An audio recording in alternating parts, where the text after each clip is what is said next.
Mara Voss found the wolf at 3 in the morning. She was driving back from the Henderson's farm, a difficult calving that had taken 4 hours and most of her patience, when her headlights caught something on the road that was not right. Not the flat stillness of roadkill. Something breathing. Something large.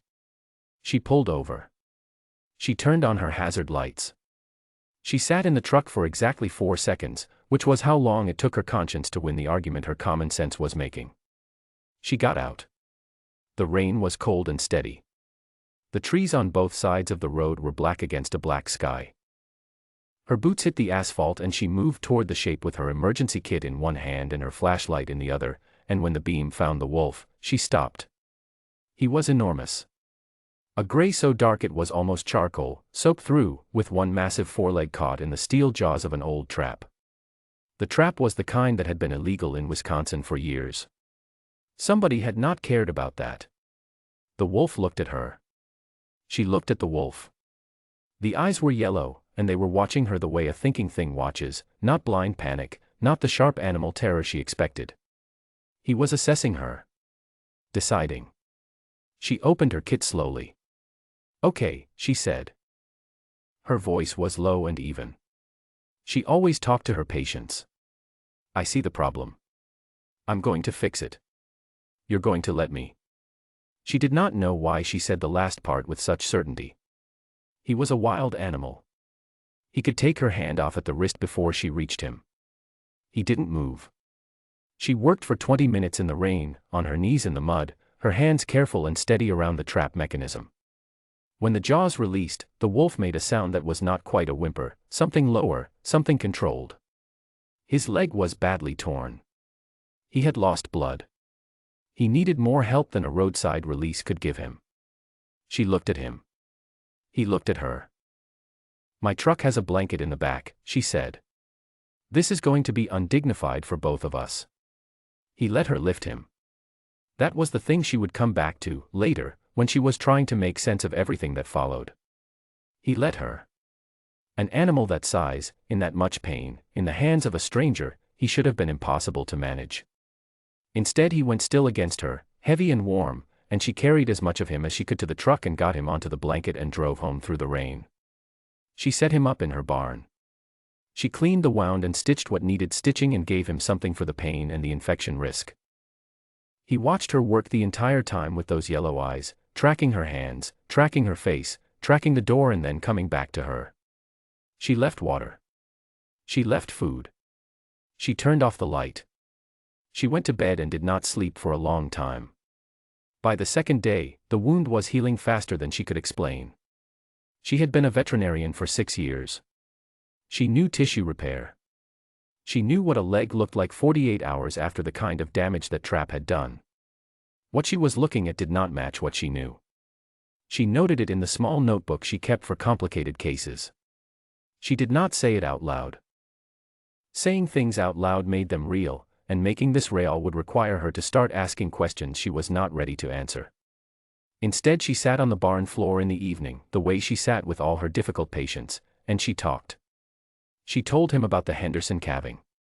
She told him about the clinic, about the stack of paperwork on her kitchen table that she had been ignoring for 2 weeks. She told him about the winter coming early and the way the birch trees at the edge of her property had already gone completely gold. He listened. She had worked with a lot of animals. She knew the difference between an animal that tolerated sound and an animal that was listening. He was listening. His head was slightly tilted. His yellow eyes stayed on her face. "You're too smart," she told him. "That is either very good or very bad and I haven't decided which." He put his head down on his paws. She stayed another hour. She did not examine why. By the third day he had figured out the barn door. It was a sliding latch, simple, functional, and she came out in the morning to find it open and him sitting in the yard looking at the tree line with the calm expression of an animal who had simply wanted some air. He came back inside when she approached. He did not run. He did not make her chase him. She put a better latch on the door that afternoon. Steel, 2-stage, the kind she used on the medication cabinet at the clinic. She came out the next morning. The door was open. She stood there in the early cold with her coffee and looked at the open door and then at the wolf sitting in the yard and then at the latch, which had been operated with something approaching precision. She drank her coffee. "Fine," she said. He looked at her. "Fine," she said again, differently.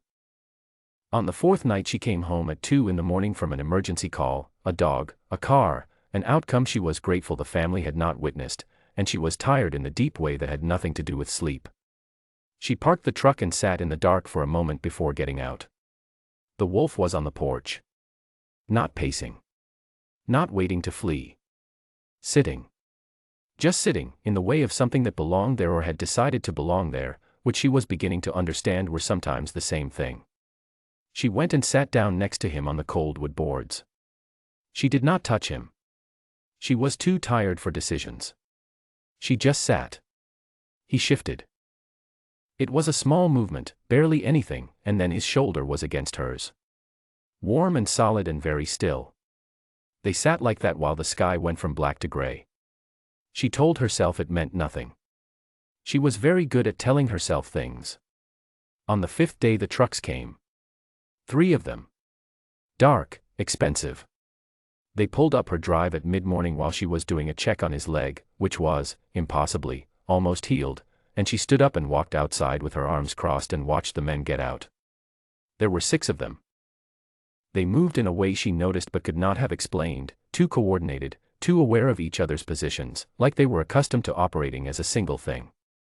"We're looking for an animal," the one in front said. He was older, broad-shouldered, and spoke with the polite bluntness of someone who was used to being answered. "Large gray wolf." "He's ours." "Yours," Mara said. "That's right." "Interesting word," she said, "for a wild animal." "Ms. Voss." "I don't know you," she said. "I don't know these trucks. I don't know how you know my name, and I will tell you plainly that all 3 of those things bother me equally." The men paused. Something shifted in how he was standing. "We're not here to cause you any trouble." "You've already caused me trouble," she said. "You've pulled up my drive in 3 trucks at 10 in the morning on a workday and told me an animal I found bleeding in a trap belongs to you. That's trouble." A movement at the edge of her vision. The tallest of them had stepped slightly to the side, not aggressively, not toward her. Just reorienting. She caught his face. He was watching her with an expression she couldn't name. Not threat. Not irritation. Something quieter and considerably more unsettling. He hadn't said a word yet. She didn't look at him again. She kept her attention on the one who was speaking. But she felt the other one, the quiet one, the way you feel a change in air pressure before weather arrives. "We'll come back," the broad-shouldered man said. "I'll be here," she said. She watched them leave. She went inside and sat at the kitchen table and breathed carefully until her hands stopped feeling strange. He came back at dusk. Alone. No trucks. He walked up the drive in the last of the light like he had a right to be there, which, she was starting to notice, seemed to be his default position regarding most things. He was tall, she registered that more clearly than she had in the morning. He moved without hurry. He knocked on the door frame because the door was already open. "I thought you'd come back alone," she said from where she was sitting. "Sit down." He sat across the table from her. She looked at him. He let her. "Tell me what's actually happening," she said. And he did. He did not tell her everything. He told her enough. He spoke quietly and without drama, the way you tell someone something you have said before and no longer need to perform. Packs. Territory. Shifters. What the wolf she had found on the road actually was. What the trap had been, a poaching attempt by people who knew what they were hunting. What it meant that she had brought him into her home. She listened without interrupting. She was good at listening. 6 years of working with animals had made her excellent at sitting still inside information that she didn't yet know what to do with. When he finished, she sat there for a moment.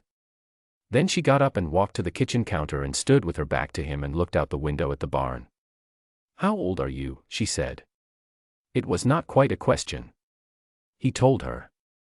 She stood there a little longer. "Okay," she said, which meant nothing yet, but she needed to say something.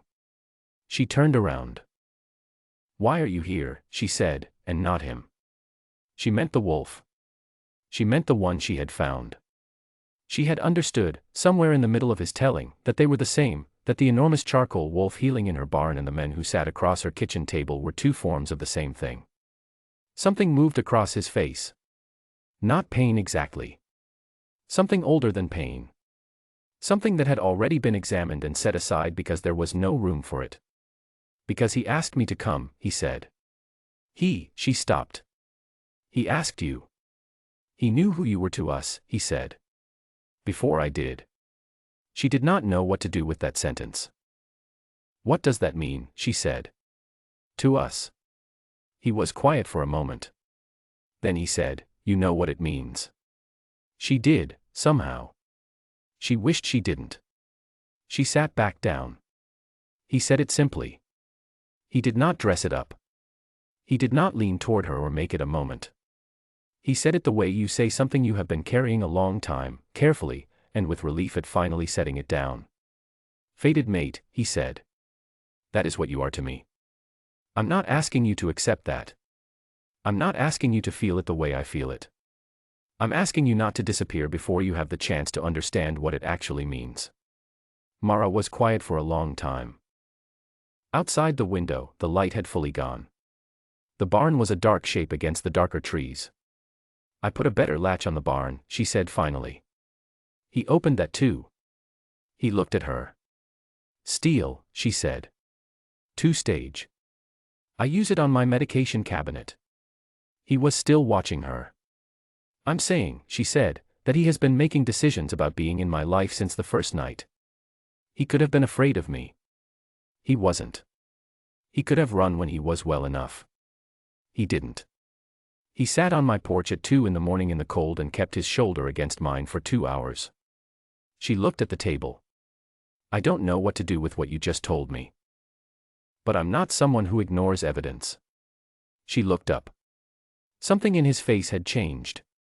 It was subtle, a small release around the eyes, around the jaw, but it was the first time she had seen him look like something had gotten through. I'm not agreeing to anything tonight, she said. I want that to be clear. It's clear, he said. But I'm not telling you to leave either. He nodded once. She got up. She went to the counter. She put the kettle on. She stood there while it heated and thought about the wolf in the barn who had watched her with yellow eyes from the first moment and waited for her to come to him instead of flinching away. She thought about what it meant to extend that kind of patience. She thought about how she recognized it, because she had spent her whole career learning to do the same thing, making herself safe, making herself known through consistency, asking nothing, showing up. She got 2 mugs from the cabinet. She did not examine that decision too closely. Later, she walked out to the barn with a flashlight. He stayed on the porch, which she appreciated without saying so. She slid the door open, the 2-stage steel latch moved as easily as if it were nothing, and she sat down on the barn floor. The wolf lifted his head when she came in. She looked at him for a long time. He looked back at her with those yellow eyes that had always been, she could admit now, too patient for a wild thing. Too knowing. You could have told me, she said. His ears moved forward slightly. That would have required a different kind of trust, she said. I understand. She brought her knees up to her chest and sat with him in the dark the way she had every night this week, and something in her chest did what it had been trying to do since that first night, released, quietly, like a latch opening. She stayed until the cold got serious. When she walked back to the house, the man was still on the porch. She went inside without speaking. She left the door open. After a moment, she heard him come in. She handed him the second mug without turning around. He took it. Outside the window, the birch trees at the edge of her property held their gold against the dark, bright and patient and stubbornly still.